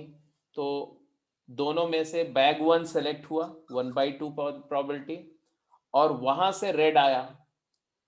वहां से रेड आने की प्रोबेबिलिटी क्या होगी? 3C1 upon 7C1, 3/7। मानते हो कि नहीं मानते हो? यस। ये टोटल पॉसिबिलिटी मैं बता रहा हूँ, टोटल पॉसिबिलिटी कि बैग 1 सेलेक्ट होने की प्रोबेबिलिटी हाफ और बैग 1 में से रेड आने की प्रोबेबिलिटी 1/7, बैग 2 सेलेक्ट होने की प्रोबेबिलिटी हाफ और बैग 2 से रेड आने की पॉसिबिलिटी क्या है 5/11। ये तो टोटल पॉसिबिलिटी है, बट हमसे पूछा गया कि अगर रेड बॉल आई तो रेड बॉल बैग 1 से आई, अगर रेड बॉल आ गई तो ये इस बात के क्या चांसेस है कि वो पहले बैग से आई, तो बैग 1 से होने की प्रोबेबिलिटी क्या थी 1/2 into 1/7, ये आएगा प्रोबेबिलिटी। सर 3/7। कहां पर? हाँ 3/7, तो ये आएगा और इसको सिंप्लीफाई करोगे ना तो ये 1/2 1/2 1/2 कैंसिल हो जाएगा, तो आंसर आएगा 7 भी कैंसिल है 1/8, 1/8। तो आंसर क्या है? आंसर चेक करके बता, आंसर यही होगा, बट ये अभी नहीं करेंगे, इसको हम बाद में करेंगे बेटा। अभी एक लेक्चर संडे के बाद अब कर सकते हैं, ये सारे सवाल हो जाएंगे। बरिंदर आंसर चेक कर लिया तुमने? Yes, sir. क्या आंसर है? Sir, 35/68. Sir, 35/68 आंसर इसका। एक बैग सिलेक्ट किया गया, एक बॉल। सर इसमें प्रोबेबिलिटी निकालनी थी कि ये वो बैग 2 से सिलेक्ट किया या नहीं। Yes, sir. वो चाहे कोई भी करो, वो तो आंसर नहीं आएगा जो बता रहे हो तुम, एक मिनट देखने दो। Probability that, find the probability that it was drawn from bag 2। अच्छा मैंने बैग 1 निकाल दिया, ओके अभी वो चेक कर लेते हैं, पहले एक बार फिर से कैलकुलेट कर लो। Bag 1 contains 3 red 4 black, 3 red 4 black, while another bag 2 contains 5 red and 6 black, ये भी सही लिखा हमने। If one ball is taken out random from one of the bags and it is found to be red, हाँ inverse theorem तो use हो रहा है, सीधी सी बात है। तो बैग 2 करेंगे तो बैग 2 से हमारा यहाँ सिर्फ चेंजेस आएंगे क्या,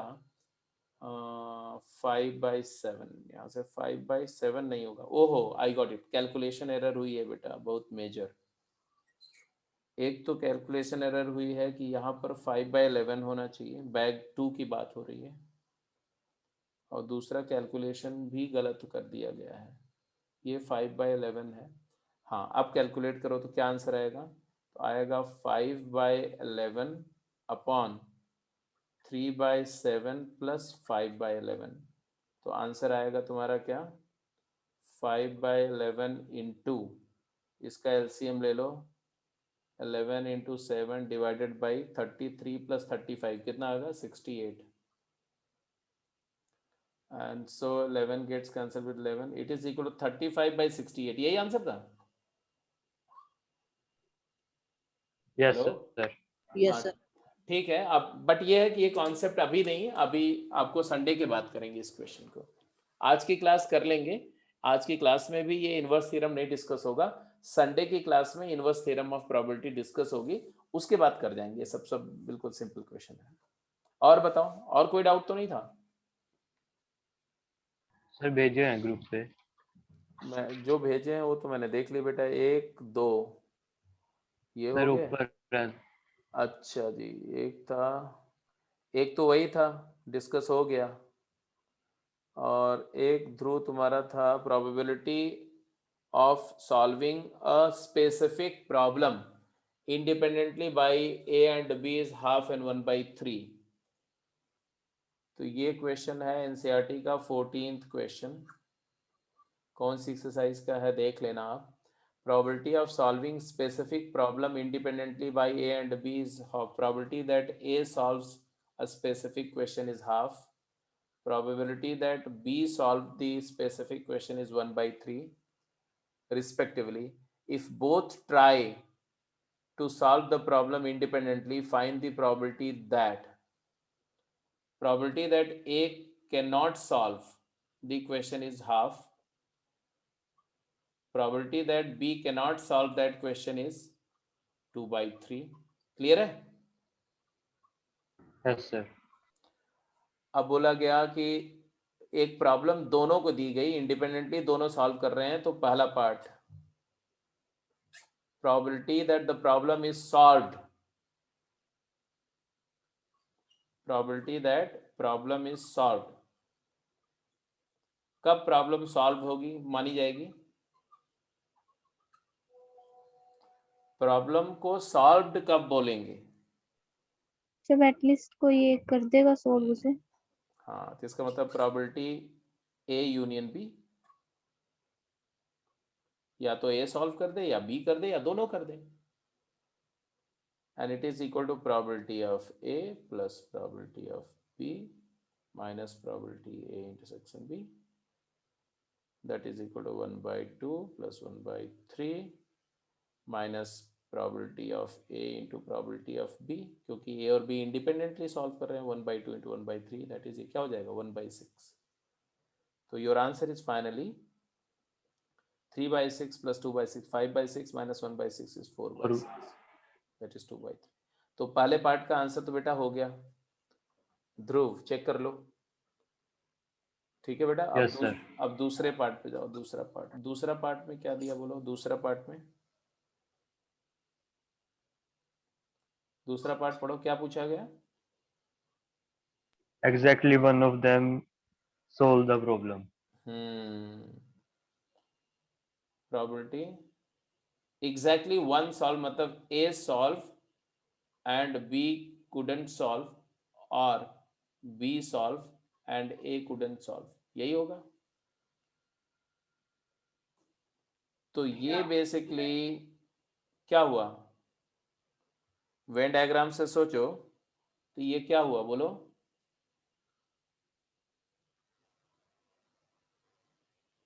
अरे इतना बेटा क्लास में समझाया था, अब तो इतना सर इंटरसेक्शन छोड़ के और सैंपल स्पेस बाहर वाले को छोड़ के, मतलब ये A है और ये B है, ये सैंपल स्पेस है,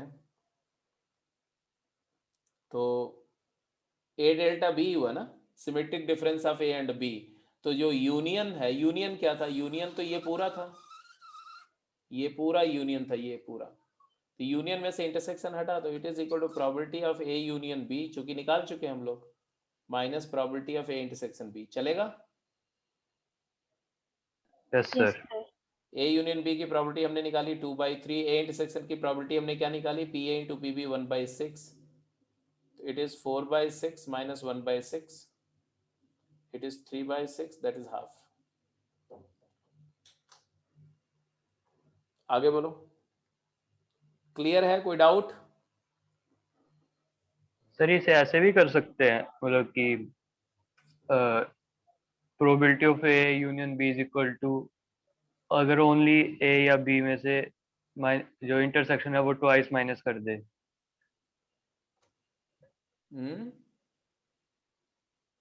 क्या बोला?